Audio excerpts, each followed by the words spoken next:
রাধে রাধে, জয় শ্রীকৃষ্ণ। তো আমি পুজোতে বসে গেছি। আজকে তো ষষ্ঠী। আগে বলেছি আমাদের সারাদিন রান্না বান্না করতে নেই, আর ঠাকুরকে আজকে সমস্ত রকম নতুন ফল দিয়ে পুজো দিতে হয়। তা দেখো আমি কী কী ফল নিয়ে ঠাকুরকে পুজো দিচ্ছি। আম, কাঁঠাল, লিচু, জামটা তো এখানে আনি। জামটা কথা ভুলেই গেছি আমি। এই যে জাম, আর দই মিষ্টি সব রকম সাজিয়ে আমাদের আজকে পুজো দেওয়ার নিয়ম। আর সন্ধ্যের পরে আমাদের রান্না বান্না করতে হয়।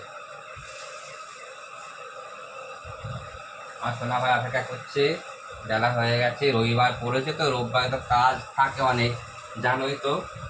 একটা দিন ছুটি থাকে, সারা সপ্তাহ কাজও আমায় করে নিতে হবে আজকে। কাটার কোনটা ভাঙে, এটাই ভাঙা আছে। বাবা, তো বাই বাই।